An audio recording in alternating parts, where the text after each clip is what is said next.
आज के इस वीडियो में हम लोग बात करने वाले हैं कंट्रीब्यूशन ऑफ मेसोपोटामियन सिविलाइजेशन, मतलब कि जो मेसोपोटामिया सभ्यता थी उसका अन्य जो सभ्यताएं थी, संस्कृतियां थीं, उनमें क्या योगदान रहा।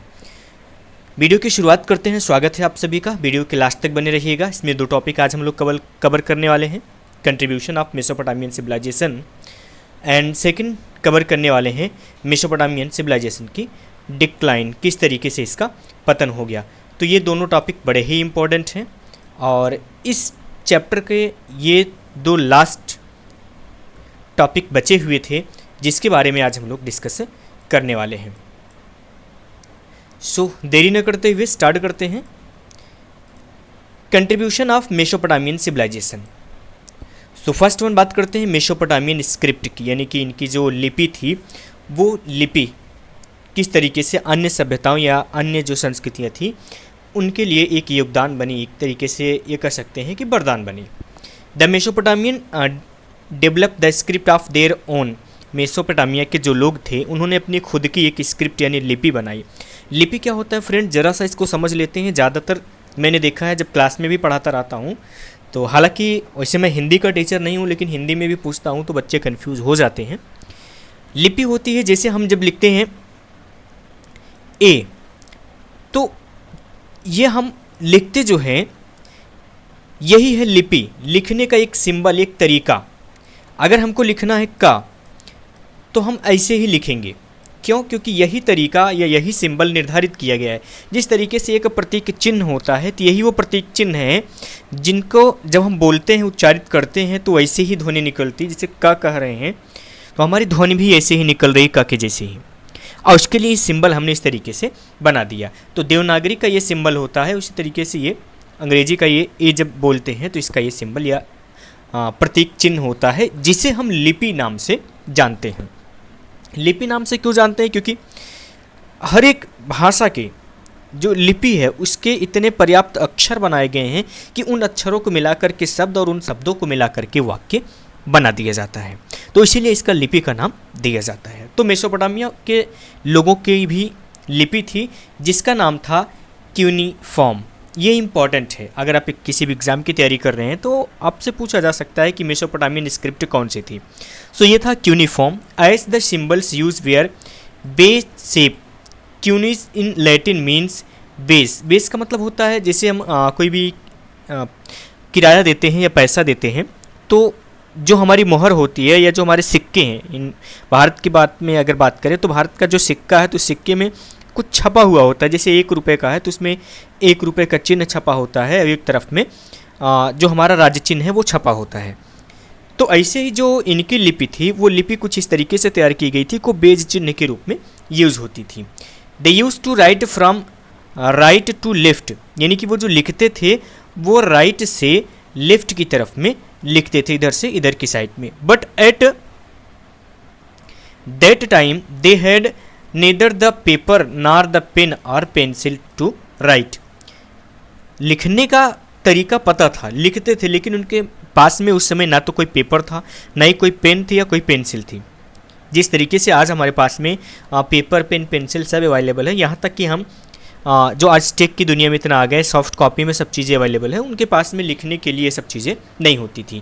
सो the use to write wet clay tablets with a stylus made of reed and bones. तो ये लोग क्या करते थे कि वेट क्ले यानी कि कच्ची मिट्टी या गीली मिट्टी होती थी, तो गीली मिट्टी का एक प्लेट के जैसा बना लेते थे, जैसे टेबलेट बोल रहे हैं, ऐसा समझिए कि एक प्लेट के जैसा बना लेते थे, चौकोर में या गोल आकार में। ज़्यादातर तो चौकोर ही होते थे, जो आयताकार के टाइप के। तो उसी पे ये क्या करते थे, हड्डियों से या रीड के जरिए उस पर लिखते थे। To preserve the written text they use to bake these tablets in fire so that each tablet serve as a page of a book. तो जब ये जो मिट्टी के प्लेट्स होती थी, उन प्लेट पे जब लिख लिया जाता था, टेबलेट्स पे लिख लिया जाता था, तो लिखने के बाद उसे सुरक्षित रखने के लिए आग में उसे पका लिया जाता था। जिस तरीके से हम आज देखते हैं ईंटें पकाई जाती हैं या मिट्टी के घड़े वगैरह पका दिए जाते हैं, मटके पका दिए जाते हैं, तो वो पानी से या अन्य चीज़ों से कच्ची मिट्टी की तुलना में थोड़ा सा सुरक्षित हो जाते हैं। तो वैसे ये लोग क्या करते थे, उसे पकाते थे और हर एक जो टेबलेट होता था, यानी कि जो एक प्लेट होती थी, वो किताब के एक पेज के जैसे काम करती थी। Several such clay tablet made up a complete book. ऐसे ही कई सेवरल्स होती थी, प्लेट्स होती थी, कई प्लेट्स होती थी, जिन प्लेट्स को एक साथ में मिला करके एक किताब बनाया जाता था। तो पहली देन ये रही इन लोगों की लिखने की कला की शुरुआत होना। ठीक है, नेक्स्ट बढ़ते हैं, मैथमेटिक्स के क्षेत्र में क्या योगदान रहा। The Mesopotamian had great interest in mathematics and calculation. गणित और कैलकुलेशन में जो मेसोपोटामिया के लोग थे, इनका बहुत ज़्यादा रुचि थी, बहुत ज़्यादा इंटरेस्ट था। They knew how to count for precise measurement. Precise का मतलब कि एक निश्चित नाप कैसे ली जाए, कैसे नाप काउंट की जाए, इसके बारे में उन्हें बहुत अच्छी जानकारी थी। The numbers from 1 to 9 were represented by making the sign for 1 and repeating its many time. जो नंबर लिखे इन्होंने, वो नंबर सबसे पहले 1 लिखा, यानी कि जिसे समझते हैं यहाँ सादे पेज पे 1 लिखा। 1 के बाद में फिर जब दोबारा 2 लिखना हुआ तो 1 को 2 बार लिखा। सेम एज जब इनको 9 लिखना हुआ तो 1 को इन्होंने क्या किया कि 9 बार लिखा, कुछ इस तरीके से 3 3 6 2 8 1 9। तो इस तरीके से लिखना इन्होंने शुरू किया। दे काउंटेड बाई 60s, मतलब लगभग ये 60 तक के गिनती को गिनते थे या नंबर्स को काउंट कर लेते थे। In fact the Mesopotamian were the first to divide an hour into 60 minutes and a minute into 60 second. ये बड़ी इंपॉर्टेंट जानकारी है कि जो मेसोपोटामिया के लोग थे, उन्होंने जो 60 तक गिना, उस 60 तक में 60 मिनट बनाए और 60 मिनट का 1 घंटा, यानी 1 घंटे को 60 मिनट में डिवाइड किया और 1 मिनट को 60 सेकेंड में डिवाइड किया। A practice which we follow till today. और यही वो प्रैक्टिस थी, यानी कि मेसोपोटामिया के लोगों की ही देन है, जो आज हम ये 60 सेकेंड का 1 मिनट और 60 मिनट का 1 घंटा, ये वाली जो पद्धति है आज भी फॉलो कर रहे हैं। The Mesopotamian where also interested in geometry. ज्यामिति में भी इनकी रुचि थी। The Pythagoras theorem originated from Mesopotamia. आज जो हम पाइथागोरस की थ्योरम या पाइथागोरस प्रमेय पढ़ते हैं, वो मेसोपोटामिया के लोगों की ही देन है। They counted the circumference of a circle in 360 degree. जो एक सर्कल की सर्कमफ्रेंस होती है, वो पूरे सर्कमफ्रेंस 360 डिग्री की होती है। इसको काउंट करने वाले भी मेसोपोटामिया के ही लोग थे। तो ये जानकारी बड़ी ही इंपॉर्टेंट है, और मेसोपोटामिया की जो सिविलाइजेशन थी, वहाँ के लोगों के द्वारा ये जो जानकारी या जो ये खोज थी, अन्य सभ्यताओं के लिए एक वरदान के रूप में साबित हुई। और सिर्फ अन्य सभ्यताओं के लिए ही नहीं, आज फ्रेंड्स हम बात करें आज के टाइम की, तो आज के टाइम के लिए भी ये थ्योरम, चाहे वो पाइथागोरस थ्योरम हो, सर्कमफ्रेंस की बात हो, या फिर टाइम डिवाइडेड की बात हो, ये सब चीज़ें आज हमारे लिए बहुत ही काम की हैं। नेक्स्ट बात करें तो एस्ट्रोनॉमी। एस्ट्रोनॉमी यानी कि नक्षत्र विज्ञान। इसमें जो स्कैनिंग थी, वो स्कैनिंग में थोड़ा सा जो टाइपिंग है वो ब्लर आया है, बट मैं पढ़ने का प्रयास करूँगा, आप ध्यान दीजिएगा तो सब सही से एकदम समझ में आ जाएगा। The Mesopotamian were good astronomer. ये अच्छे नक्षत्र विज्ञानी थे, यानी कि जैसे देखो, नक्षत्र का मतलब ही होता है जो ग्रह तारों इन सब के बारे में अध्ययन करते हैं, यानी कि आकाश के बारे में, अंतरिक्ष के बारे में अध्ययन करें, उनको एस्ट्रोनॉमर कहा जाता है। तो ये अच्छे एस्ट्रोनॉमर थे। They knew how to calculate the length of the day and the night and the rising and setting of the sun and the moon. इन्हें पता था कि ये पूरे दिन और रात की गणना कैसे करते हैं, सूरज कैसे निकलता है, कब डूबता है, चंद्रमा कब निकलती डूबती, इन सब के बारे में इन्हें बहुत अच्छा ज्ञान था। दे divided the length of the day into 24 hours. एक दिन को उन्होंने 24 घंटे में बांटा। अब ध्यान रखिएगा, अभी हम लोग जब मैथ पढ़ रहे थे तो देखा मैथ में मेसोपोटामिया के लोगों के क्या योगदान थे। अभी एस्ट्रोनॉमी में उन्होंने क्या किया कि आज भी हम फॉलो कर रहे हैं, 24 घंटे का एक ही दिन फॉलो कर रहे हैं, यानी कि एक रात एक दिन मिला करके 24 घंटे। ये मेसोपोटामिया के सभ्यता के लोगों की ही देन है, उन्होंने बनाया। They divided the whole sky into 12 zones and give a particular name to each zone.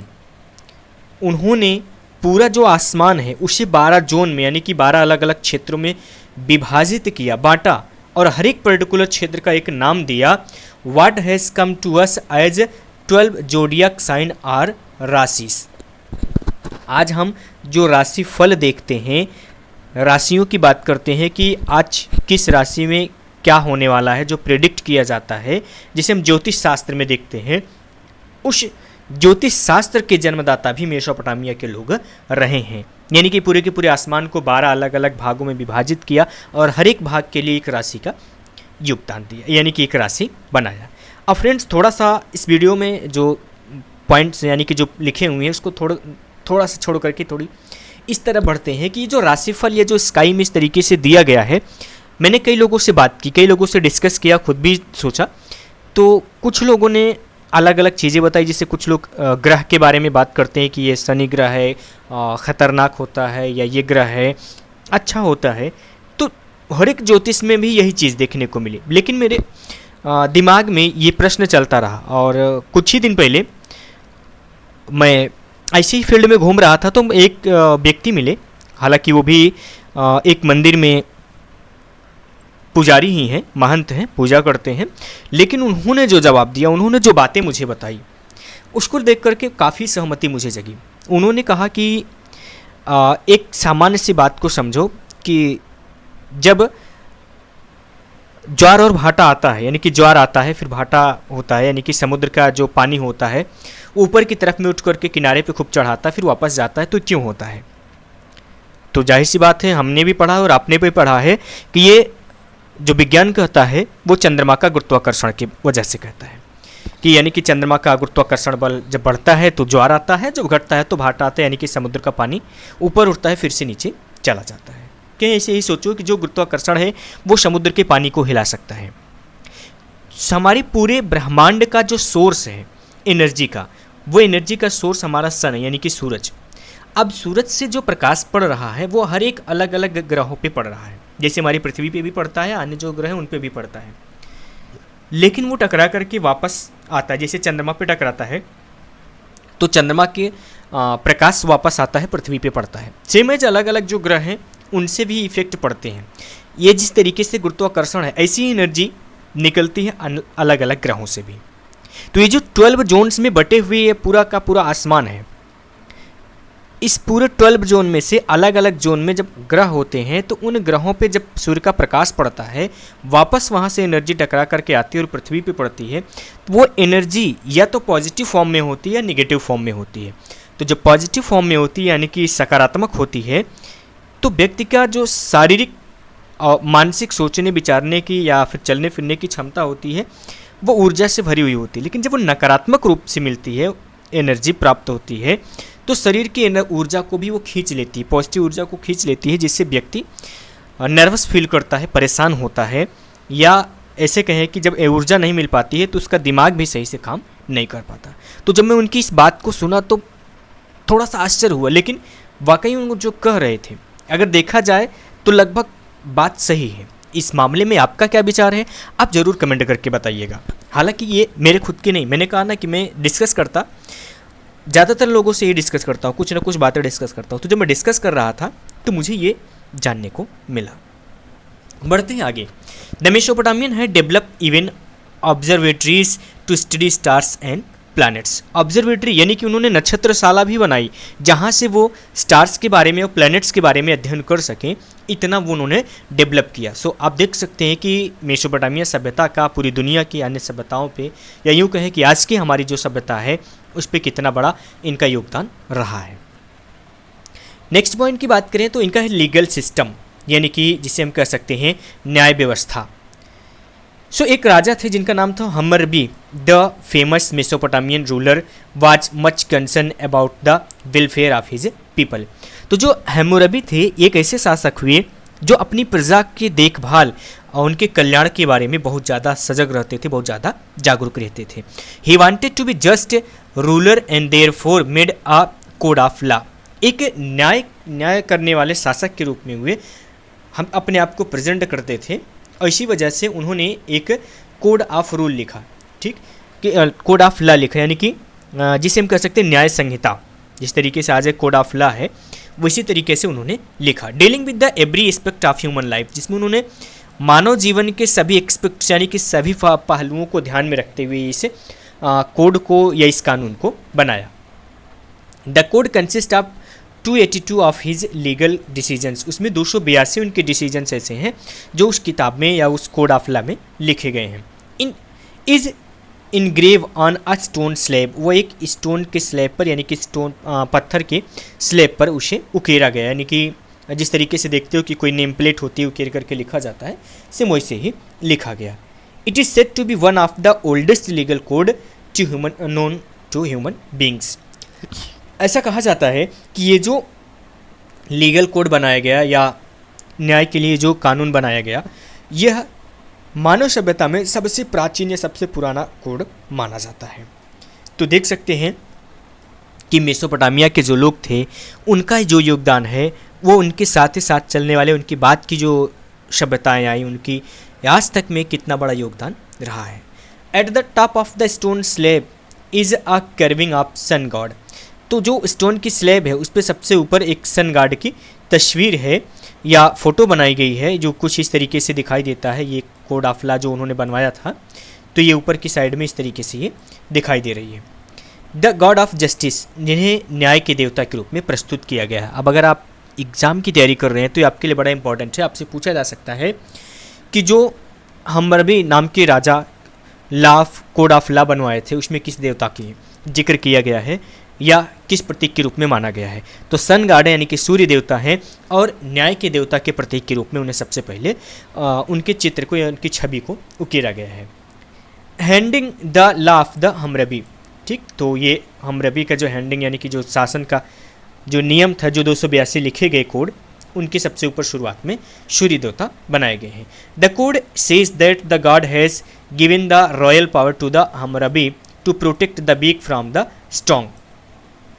अब इस कोड में ये बात बताई गई है कि जो भगवान हैं यानी कि सूर्य देवता हैं, उन्होंने अपने शाही शासक यानी कि हम्मरबी जो कि शासक थे, उन्हें यह संरक्षण प्रदान किया है कि वो जो गरीब हैं, जो कमज़ोर लोग हैं, उनकी सुरक्षा कर सकें। उस टाइम के जो मजबूत लोग होते थे उनसे, या जो स्ट्रॉन्ग लोग होते थे उनसे वीक लोगों को प्रोटेक्ट कर सकें। It has law dealing with marriage, family, trade, treatment of workers, prosperity, theft etc। तो ये जो कोड लिखा गया है, इस कोड में विवाह, परिवार, बिजनेस, व्यापार और ट्रीटमेंट यानी कि चिकित्सा उपचार, कर्म जो भी वर्कर्स होते हैं उनकी, प्रॉस्पर्टी यानी कि समृद्धता, कितना कोई धन रख सकता है कितना नहीं, इस तरीके से, थेफ्ट यानी कि चोरी, अगर कोई सामान चोरी होता है, कोई चुरा के ले जाता है, तो इन सब में क्या क्या नियम, क्या क्या कानून है, किस तरीके से सज़ाएँ मिलेंगी, ये सब चीज़ें इसमें लिखा गया है। Beside this the code contains punishment and penalties based on the principle of eye for an eye and tooth for a tooth. इन सब के अतिरिक्त इनमें पेनल्टीज यानी कि दंड और सज़ा दोनों का प्रावधान है, जो इस सिद्धांत पे काम करता है कि आँख के बदले आँख और दांत के बदले दांत। कहने का मतलब कि अगर इससे अंदाज़ा लगाया जा सके तो ये जो कानून था ये फ्लेक्सिबल ना होकर के रिजिड टाइप का यानी कि कठोर कानून टाइप का था। ठीक, तो इससे ये भी अनुमान लगाया जा सकता है कि उस समय भी लोग चोरी या प्रॉस्पर्टी या जो ट्रीटमेंट वगैरह थी उसमें कुछ न कुछ अनियमितता बरते थे, तो जिसकी वजह से ये इतने कठोर नियम बनाए गए थे।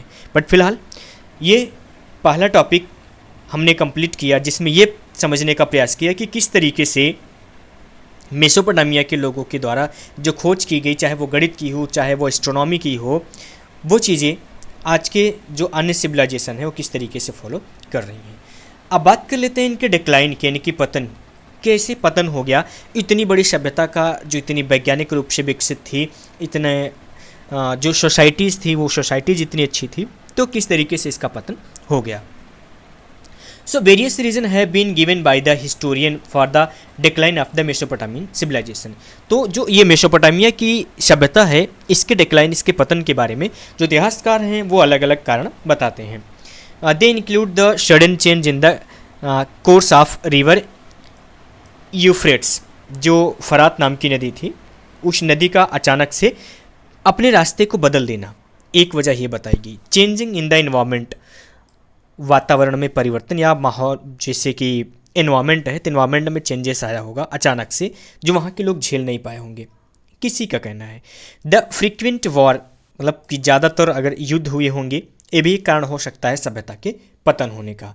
N important reason which led to be decline of Mesopotamian civilization is one which led its growth. अगर किसी एक खास कारण की बात की जाए जिस पे कि अभी तक में माना जा सकता है हाँ ये वजह रही होगी, वो था इसका ग्रोथ का होना, यानी कि इतनी ज़्यादा विकसित हुई थी। और जिसमें दैट इस बात करें इरिगेशन टेक्निक, इसकी जो सिंचाई की पद्धति थी वो इतनी ज़्यादा विकसित थी, वो इसके पतन का कारण बनी। आज के टाइम पे भी स्टूडेंट्स यही माना जाता है कि विकास ही विनाश का कारण है। अगर हम विकास कर रहे होते हैं तो विकास के साथ में विनाश साथ साथ में चलता है। आज के टाइम पे भी हम इसको देख सकते हैं। तो इनकी जो ये इरिगेशन टेक्निक थी, यानी कि जो सिंचाई की तकनीकी थी, वो तकनीकी कहीं ना कहीं हो सकता है कि इनके पतन का भी कारण बनी हो। This river the river were higher than the surrounding plain due to the deposition of the silt in river bent. तो नदियों की तलहटी में ज़्यादातर मात्रा में सिल्ट यानी कि गाद जमा हो गई होगी, जिसकी वजह से जो पानी है वो जो सराउंडिंग का एरिया था उसके ऊपर आ गया होगा, यानी कि पूरी चारों तरफ से पानी फैल गया होगा। ऐसे समझिए कि बाढ़ की स्थिति बन गई होगी। So the water flowed into the fields, it could not be easily drain away. पानी जो हुआ होगा वो पूरी तरीके से ज़मीन पे पूरा भर गया होगा और चारों तरफ से पानी फैलने की वजह से जल्दी से सूखा नहीं होगा। As the water evaporated it left behind mineral salt.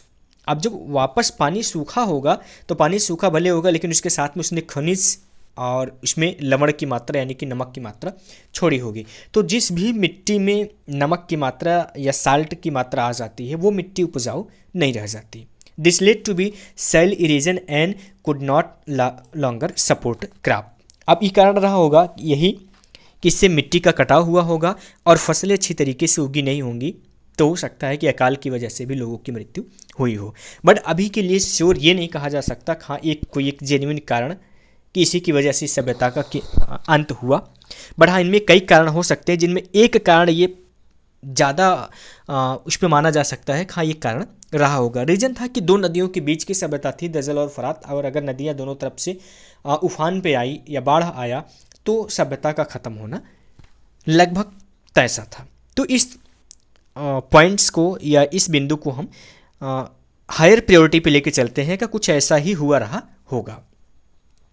In 2000 BC the last Sumerian dynasty fell and almost a century Mesopotamian was place of chaos and confusion.